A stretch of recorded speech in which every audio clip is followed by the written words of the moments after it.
Nggak disangka, nggak dikira, ternyata Realme ngeluarin handphone ini bareng sama handphone flagshipnya. Nih kenalin, Realme Narzo 50. Yuk kita bahas.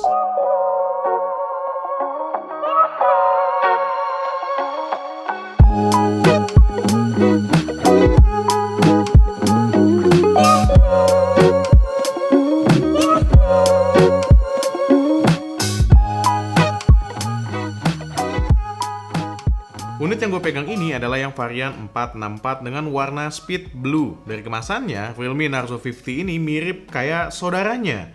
Di dalam kotaknya terdapat kelengkapan standar seperti buku panduan, SIM tray ejector, kepala charger 33 watt, kabel USB Type-C, dan softcase bawaan yang punya warna smoke black. Beda ya sama saudaranya Realme Narzo 50A yang pakai water drop notch. Kali ini Realme Narzo hadir dengan desain punch hole yang juga punya face unlock. Di frame bagian kiri ada tombol volume dan SIM tray slot yang mendukung 2 kartu SIM plus 1 slot micro SD up to 1 TB. Di bagian kanan ada tombol power yang dilengkapi dengan sensor sidik jari. Sedangkan di bagian bawah ada audio jack, port USB Type-C, dan juga single speaker.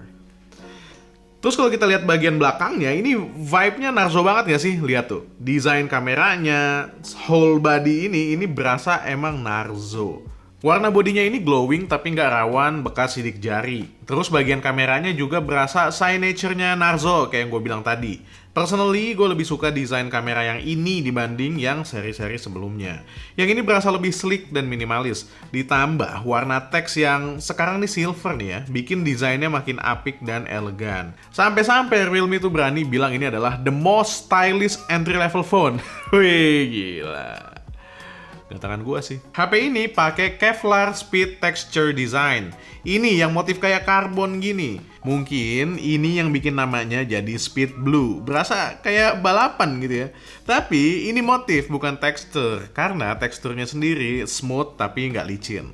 Kalau buat main game tanpa casing sih aman sebenarnya, nggak takut merosot. Tapi kalau buat scrolling atau buat dibawa kemana-mana, better pakai casing kalau menurut gue. Oke, sampai sini tahan dulu. Gue yakin kalian udah nggak sabar pengen gue bahas performa gamingnya. Tapi sebelum gue masuk ke performa gamingnya, gue mau ngasih tahu dulu apa sih yang ada di dalam handphone ini tuh apa. Yang pertama, dia punya SoC Helio G96 terbaru dengan 2 inti Cortex A76 dan 6 inti Cortex A55. Clock speednya hingga 2,05 GHz. Cukup powerful sebenarnya ini di kelas mid-range, apalagi N3. SoC ini juga udah mendukung refresh rate 120 Hz. Pas juga sama handphone ini yang punya layar LCD Full HD Plus dengan refresh rate yang 120 Hz. Dengan tingkat kecerahan 480 nit dan kerapatan pixel 400 ppi. Color gamutnya juga oke, mencapai 96% NTSC, smooth banget displaynya. Dan seperti kata Coach Henoff, touch sampling rate yang oke itu minimal ada di 120 Hz. Sementara Realme Narzo 50 ini, dia punya 180 Hz. Brain udah talk chair. Beauty, beautiful. Sekarang behaviornya, smooth atau enggak? Dengan refresh rate segini, tentu scrolling di sosial media jadi nyaman banget. Refresh rate-nya juga punya 6 tingkat penyesuaian. Jadi kalau misalnya mau nonton film atau drama, jadi lebih nyaman karena katanya refresh rate-nya menyesuaikan kontennya. Dan untuk pertama kalinya, teknologi Virtual GRE atau Dynamic RAM Expansion punya Realme dihadirkan di seri Narzo. RAM 4GB bawaannya itu masih bisa ditambahin lagi di expand. Not only one, not only two, but 3 GB. RAM 4GB bawaannya itu masih bisa di-expand alias ditambah plus 1, plus 2, plus 3, sampai dengan 3GB RAM tambahan. Jadi buat kalian yang pengen multitasking, atau main game sambil multitasking, atau main game tapi nggak ke-close gamenya, bisa dilakukan di Realme Narzo 50 ini dengan RAM expansionnya tadi. Oh iya, untuk kenyamanan main game, ada 3 mode yang bisa kalian pilih. Ada game mode untuk boost performa gaming yang smooth dan frame rate yang lebih stabil. Tentu ini lebih memakan daya, alias baterainya lebih cepat terkuras. Lalu ada performance mode atau balance mode untuk performa dan baterai yang seimbang. Enaknya, temperatur HP ini jadi lebih stabil kalau pakai mode ini. Dan yang terakhir, ada low power mode untuk menghemat baterai dengan kompromi di aspek lainnya. Dan untuk gamingnya yang udah kalian tunggu-tunggu, gue udah nyobain 3 game di handphone ini. Sisanya nanti ya, di video nyiksa ya. Dan gue nyobainnya dengan Game Mode. Jadinya di boost tuh kemampuannya. Pertama, gue nyobain Mobile Legends, dapat settingan FPS high dan grafis high. Belum bisa dapat settingan ultra. Mudah-mudahan kedepannya ada update biar bisa dapat ultra. Untuk FPS-nya ini gokil, bisa stay di 59, kadang-kadang malah nyentuh 60. Yang kedua, gue main Apex Legends dan dapat settingan display maksimal di balance high. Pas gue main, gyroskopnya juga enak, tergolong bagus banget di kelasnya. Untuk FPS-nya, ini rata-rata ada di angka 39. Dan terakhir, gue sempatkan main PUBG Mobile di settingan maksimal Smooth Ultra. FPS-nya ada di angka 39 sampai 40. Gyroskopnya asik juga kayak Apex Legends. Touchscreen-nya juga nggak ada masalah sama sekali. Secara umum, handphone ini tuh masih bisa buat diajak main dengan settingan tingkat SMA. Settingan menengah atas.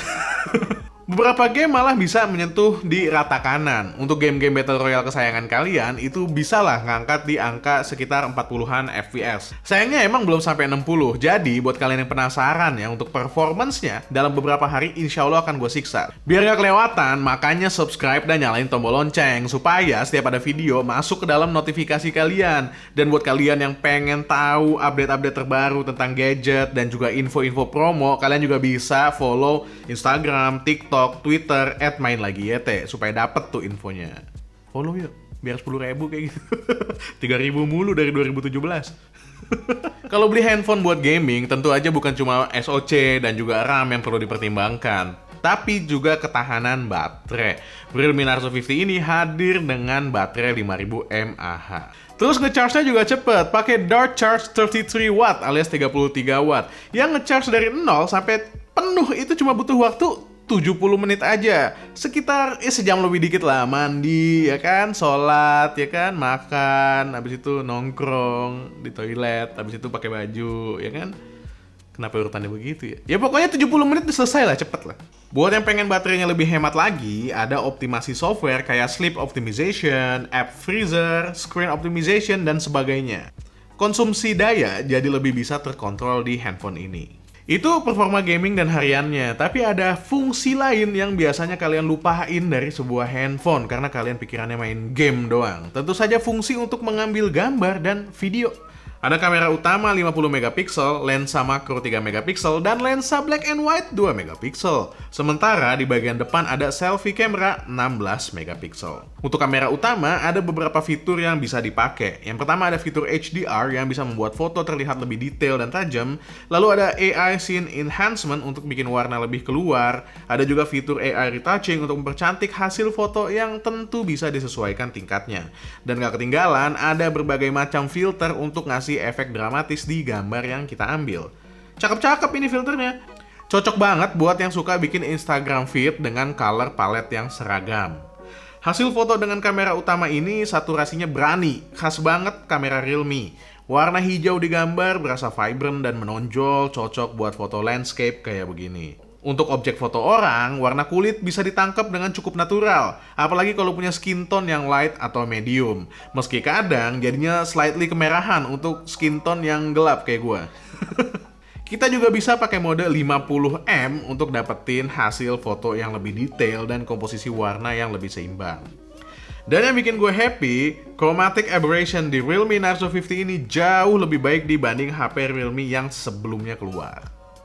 Sedangkan untuk hasil portrait, kamera belakang cukup rapi, meski terkadang ada yang miss nih. Misalnya di bagian celah objek atau ketika ada warna background yang mirip dengan foreground. Saran gue, pakai filter kayak bokeh flare portrait atau dynamic supaya hasilnya lebih memukau.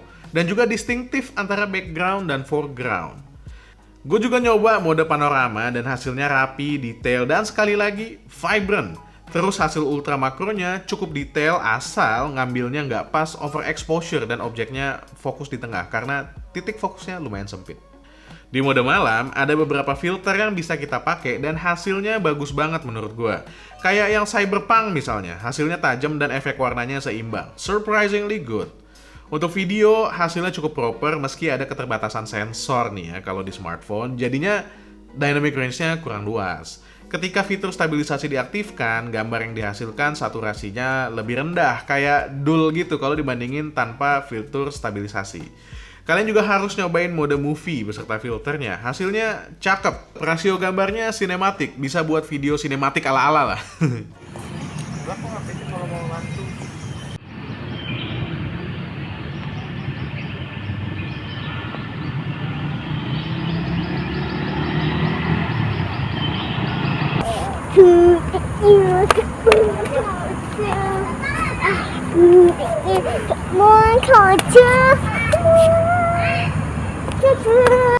Dan untuk kamera depan, hasilnya proper, tapi jauh dibanding kamera belakangnya. Menurut gue, dia kurang cocok ketemu sinar matahari yang harsh, yang keras, yang silau banget gitu. Hasil fotonya bisa jadi sedikit blown out dan hazy, kayak berkabut. Terus kadang harus struggling di fokus, nyari fokusnya jadi agak susah. Untung ada fitur HDR dan filter macam-macam yang bisa ngasih efek mood tertentu. AI retouching buat wajah juga bisa dipilih dari berbagai aspek, misalnya mau skin teksturnya doang dan sebagainya. Pas mode portrait, hasilnya cukup rapi meski harus takluk kalau ketemu helaian rambut. Yang bikin terkejut malah hasil videonya yang lumayan cakep dan stabil untuk ukuran kamera depan. Apalagi pas pakai dual view video, kelihatan bedanya. View kamera depan malah lebih jernih dan tajam. Udah mau ngalahin kamera belakang nih malah nih, ajib dah. Dari situ gue mikir, ini kayaknya kamera depan lebih cocok buat video. Mungkin kalau buat live atau vlog itu lebih cocok kali ya. Ayo kita cek ke sana, kita berpetualang.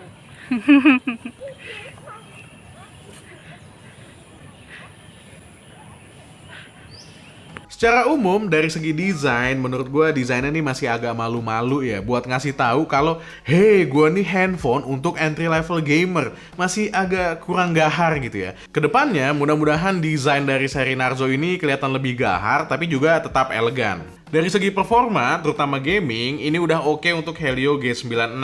Biasanya orang cenderung suka chipset yang paling baru, tapi menurut gue dengan kombinasi refresh rate, touch sampling rate, plus teknologi RAM expansion, SoC yang keluar tahun lalu ini bisa bekerja maksimal menghasilkan performa gaming optimal di kelasnya.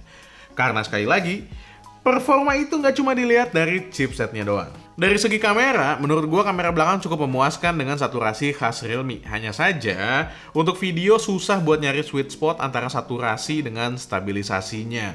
Harus ada yang dikorbankan salah satu kalau mau hasilnya maksimal. Di sisi lain, kamera depan malah kebalikannya. Hasil video di kamera depan itu lebih memukau ketimbang hasil fotonya.